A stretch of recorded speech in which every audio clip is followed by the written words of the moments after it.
Good evening, ladies and gentlemen, and welcome back to some more totally accurate battle simulator. Now, you already know the drill, what tabs is and all that nonsense. If you don't, then what the hell are you doing here? Watch my previous video about the game. It's great, I swear! Anyway, Tabs has released its final update. Yes, I know, it's quite a tragedy and sad, but on the bright side, we're finally able to get our beloved neon units back. By that I mean we get weapons and a few cosmetics. But that's where I come in, to create units for these weapons so that we may have our overpowered, totally not Star Wars inspired faction once again. Okay, I know I'm a bit tardy to the party here, but things been rough, okay? Wait till the end and I'll explain. Seriously, just hear me out, please! So the update gave us a whopping 20 weapons to work with. Out of them, I have not made units for the Neon Annihilation Apex 02 and the Shattering Sharpness 01. The former because it is quite literally a reskin of the 01 variant, and the latter is your basic lean laser sword, which I find kinda boring. But besides those two, the rest of the weapons are incorporated into 15 brightly lit, glow stick looking Gumbies. So, without further ado, let's get down to business. Now, all these units are vaguely neon units, but I've decided to divide them into sub-factions of sorts. So we'll be starting off with the projects, the primal aspects of the old neon faction condensed into living weapons. Beginning with Project Anti-Grav. Equipped with a laser pistol that can bounce between units, but that's hardly its main function. As the name implies, it can generate an anti-gravity field that stops anything from going through it. And for whatever reason, it also stops projectiles, which would be a nice feature if it was smart enough not to shoot while the field is in effect. Stupid nigga! But as a wise man once said, you can buy them technologically advanced weaponry, but you can't buy them brains. The ability of this unit is pretty similar to the map hazards we had in the old Neon map, which, on top of 0G, had pulling and pushing effects. Second would be Project Artillery. Having the deadliest laser blaster was never quite enough destructive power, so we implemented a mounted artillery bombardment device just to be safe. And needless to say, this thing absolutely obliterates anything foolish enough to just stand in front of it. Ideal for wiping out a horde of units or focus firing one target. Nothing superficial or funny here, just a really effective blow everything the fuck up inator. In terms of old units, it's really just a laser pistol with backstrapped futuristic missiles. But hey, I'm sure as hell not complaining about it. Continuing on gives us Project Gravitas. You see, screwing with gravity the first time was so nice, we had to do it twice. The result? A ruthless slashing machine with a gravitational bomb attached to it. It's quite simple really. It jumps into the middle of our enemies, slaps a few wobblers around while the bomb primes and sucks in everything close to it before... I will sacrifice my life for Pakistan! Boom! Oh, and it can survive its own explosions because it's built different, I guess. I made this unit to closely parallel the Gravity Dude, and yes, that was his name, with some added light blades of course to make him a bit more lethal. Lastly, we have Project Sanctuary. What's that? You hate being shot without your consent? Us too. So we did something about it. And this is that something. Not only wielding a double-bladed laser sword, it can also summon anti-projectile beacons wherever it's fighting. Plus, it has one on itself at all times. Now, on paper, this seems way too overpowered. But for some goofy reason, the beacons sometimes just refuse to work, like it's being underpaid or something, but in most cases it should function just fine. Clearly this is Landfall bringing back the beloved projectile shield, only now it's also a laser sword master instead of being a literal stick on wheels. Moving on, let's take a look at the Blazers. They're evil or something, so to emphasize that, I made them very horny. I should probably rephrase that. They're just a couple of boners. Walked right into that one, didn't I? They're just some goofy goobers. Yeah, whatever, that's the best out of the three.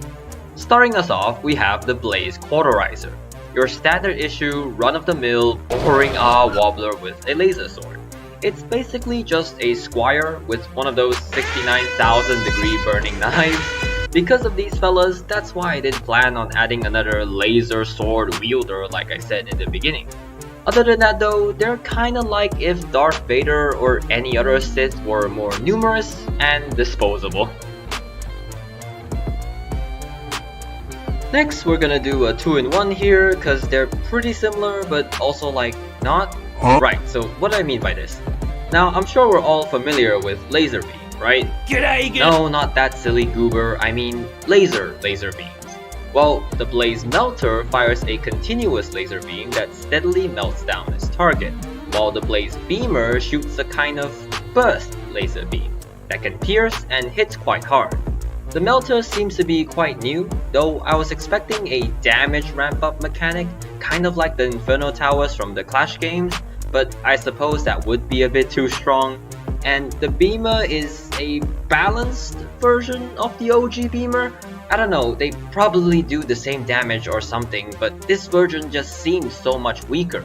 Like, the units that have been shot don't even turn crispy anymore. Last for the blazers, we have the Blaze Bloodshot. Now, you ever look at a minigun and thought, that's cool, but we can do better. That's where this guy comes in. He's a big fella with a Gatling gun, but it shoots lasers instead of bullets, so he's cooler.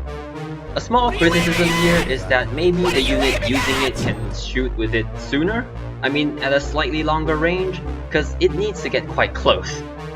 I guess they want this iteration of Neon units to be somewhat balanced, otherwise it's just a more futuristic heavy weapons guy, and that's pretty sick. So up until this point when designing these units, I've been using the high-tech armor aesthetic for them a lot. So I've decided to switch up how the rest of the Neon units looked. So instead of futuristic armor, we now have the shiny, glowing fabrics and cloths sub-faction. Yes, yeah, I know, real creative, thank you, no, please, I know, thank you. The first half are the agents, wearing stylish suits and equally stylish hairstyles. Oh, and they're yellow, you know, like minions. But unlike minions, they have the unique ability to literally vaporize Gumbies into atoms. Now that, on a slow swinging sword, it's quite strong enough I'd say. But on a fast firing cannon? Well, I suppose I asked for it after criticizing the other two, cause this is certainly not balanced. But in all reality, these weapons probably just do a lot of raw damage, and the vaporize into atoms part is probably just a unique kill effect. Still, that's pretty terrifying. The other half of the proud fabric faction are the Ronins, with half-worn shirts and cone hats. Very stylish. Now, I wanted the Ronins to be two things. First, blue, and second, fast. The Liberator is a prime example of this. It wields two laser swords and runs around really frickin' fast, able to slice and dice through other melee units pretty well. Plus, its dodge ability makes it even more evasive and wildly. Similarly, the Barrager has two laser pistols, and overwhelms its target by sheer quantity of shots. It also shares the same dodging capabilities of the Liberator, which gives it some much needed survivability. So those were most of the weapons, but for the last few, I couldn't really have them form a cohesive sub-faction or group, so you're just getting a mixed variety pack with these guys. Starting off with the Mercenary. Laser swords are good, and laser pistols are great, so why not wield them together? And yeah, it's really that simple. The old shoot and slice. Though a small editor's cut here, originally the agents and the Ronins were just going to be one unit individually, wielding their range plus melee weapons in each hand. But then I decided I wanted the sword and gun to kind of be the Mercenary's unique trait, so here we are. Nothing too flashy here, ironic since every Neon thing is flashy. I'll collect my comedy award later, thank you very much. It knows what it's worth and gets the job done. Plain and simple. On the other hand, here's something not so simple. The Electrotherapist, So right off the bat, I wanted a unit similar to the old Tesla, but this time around, Landfall gave us not one, but two Tesla weapons, and although he does look a bit goofy wielding them both, it works. Now put on your nerd glasses and tinfoil hats because it's about to get technical. So both the Stasis and the Torrent share similar traits, such as being able to chain through multiple enemies and needing to recharge after each shot. But that's about where the similarities end. When it comes to differences, the Stasis has a significantly longer range for the electricity to bounce from unit to unit. And of course, it has the unique ability to put wobblers in a stasis, basically stunning them for around a few seconds. Conversely, the Torrent has a much smaller bounce range. In return, it deals significantly more damage, on top of having the ability to chain across multiple Gumbies multiple times, making it much more damage focused. Alright class, dismissed. Last but certainly, well, maybe least, the Mega Dude. Now, I'm not trying to be subtle here, the name, the weapon, it's an obvious Mega Man clone, with an average size gun, but hey, don't judge it by its size, okay? It has a great personality. Alright, sorry about that. But it's true, just take a look at the sheer size of that personality. Pretty deadly too. Now, it would be very useful to have a neon nuke on demand, if it didn't just take a singular samurai to completely low diff this guy. Yeah, maybe next time. Welcome to the end. Again, huge appreciation for all of y'all who have watched this video through. And although I absolutely love this update, I do have some pet peeves about it. Mainly is that, well, we didn't get an official Neon faction and or map, which we had back in the day, and second is that even if you color the Neon weapons a different Neon color, the effects would still be the original color, like for example the projectiles of some of the guns and the trails left behind by melee weapons. But other than that, we should be thankful that Landfall even decided to bring the Neon back, as even back then, they felt quite out of place.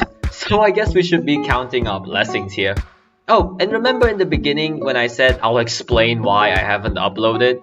Yeah, well, I originally was planning on doing a video about Into the Breach. It's a fun, pixelated, turn-based strategy game with giant mechs and giant bugs. Sounds cool, right? Well, I had around 60% of the script done and decided to, capture some footage for the intro. I did, and it looked like this. Now, I know what you're thinking. Well, why don't you just zoom in? Zooming in made its quality drop to like 144p. So I ended up scratching the whole thing and, well, here we are.